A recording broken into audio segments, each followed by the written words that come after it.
दोस्तों, घरेलू कामों को इंग्लिश में हाउस चोर्स कहते हैं। House chores. इस वीडियो में मैं आपको सिखाऊंगा डेली रूटीन के सुबह से लेकर शाम तक किए जाने वाले घर के काम और उनकी इंग्लिश। दोस्तों, लगातार इंग्लिश सीखने के लिए हमारे चैनल एक इंग्लिश को सब्सक्राइब कर लीजिए ताकि आपको हमारी वीडियोस बर वक्त मिल सकें। आप इस लेसन की पीडीएफ वीडियो के डिस्क्रिप्शन में दिए गए लिंक से डाउनलोड कर सकते हैं। चलिए लेसन का आगाज करते हैं।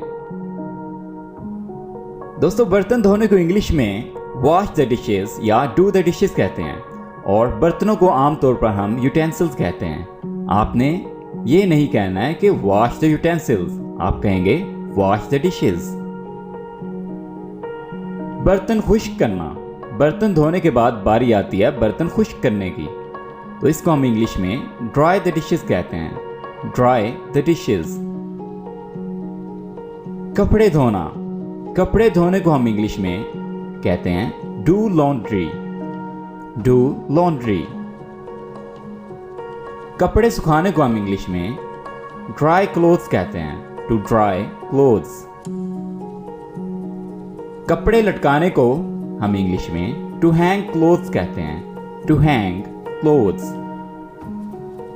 कपड़े इस्त्री करने को हम इंग्लिश में टू आयरन क्लोथ्स कहते हैं। To iron clothes. कपड़े तह करने को हम इंग्लिश में टू फोल्ड क्लोथ्स कहते हैं। To fold clothes. बिस्तर लगाने को हम इंग्लिश में मेक द बेड कहते हैं। Make the bed. चादरें तब्दील करने को हम इंग्लिश में चेंज द शीट्स कहते हैं। Change the sheets. मट्टी साफ करने को इंग्लिश में टू वैक्यूम कहते हैं। To vacuum. मेज साफ करना। मेज साफ करने को हम वाइप ऑफ द टेबल कहते हैं। वाइप ऑफ का क्या मतलब है कि साफ करना, क्लियर करना। वाइप ऑफ द टेबल, मेज साफ करना। मेज समेटना। Clear the table. Clear the table यानी टेबल पर मौजूद चीजों को हटाना। इसे हम इंग्लिश में क्लियर द टेबल कहते हैं। चूल्हे को साफ करना। चूल्हे को साफ करना। सबसे पहले तो हमें चूल्हे की इंग्लिश आनी चाहिए। चूल्हे को हम इंग्लिश में स्टोव कहते हैं। स्टोव। और चूल्हे को साफ करने को हम इंग्लिश में क्लीन द स्टोव कहते हैं। Clean the stove. घर को साफ करना। घर को साफ करने को हम इंग्लिश में टू क्लीन हाउस कहते हैं। To clean house. घर में झाड़ू देना। घर में झाड़ू देने को इंग्लिश में टू स्वीप हाउस कहते हैं। To sweep house. और झाड़ू को हम इंग्लिश में ब्रूम कहते हैं। ब्रूम। लेकिन जब हम घर में झाड़ू देने की बात करेंगे तो हम कहेंगे स्वीप हाउस। SVEEP house. घर में झाड़ू देना। पोछा लगाना। पोछा लगाने को इंग्लिश में मोपिंग कहते हैं। मोपिंग। और पोछे को मोप कहते हैं। मोप। पोछा मारना। To mop floor. To mop floor. फर्श पर पोछा मारना। To mop floor. खिड़कियां साफ करना। To clean windows. To clean windows. Furniture को साफ करना। To dust the furniture.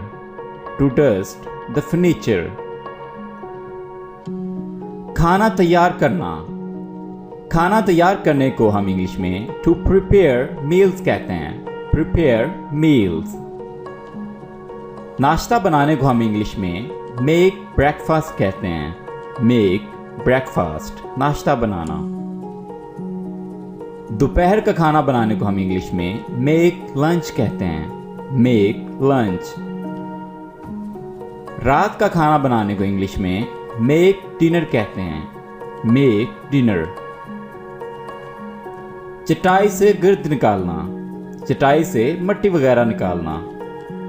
इसको हम इंग्लिश में टू बीट द रग कहते हैं। रग। रग का मतलब है चटाई।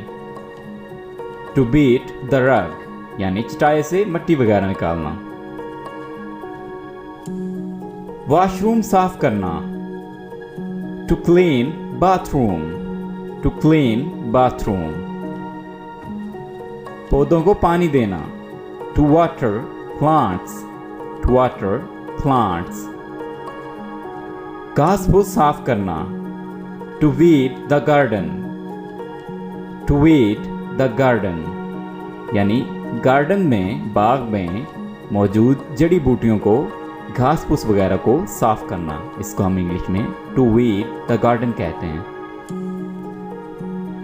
पत्ते इकट्ठे करना, पत्तों को इकट्ठा करना, इसको हम इंग्लिश में रेक द लीव्स कहते हैं, रेक द लीव्स। कूड़ा बाहर फेंकना, take out the garbage, take out the rubbish. आप टेक आउट द गार्बेज भी कह सकते हैं और टेक आउट द रबिश भी कह सकते हैं। रगड़ कर साफ करना, इसको हम इंग्लिश में स्क्रब कहते हैं, स्क्रब। अगर कोई चीज खराब हो गई है उसको ठीक करना, मुरम्मत करना, इसको हम रिपेयर कहते हैं या फिक्स कहते हैं। सख्त करना, सख्त करना, इसको हम इंग्लिश में टाइटन कहते हैं, टाइटन, सख्त करना। कील गाड़ना, कील गाड़ने को हम इंग्लिश में नेल कहते हैं, नेल।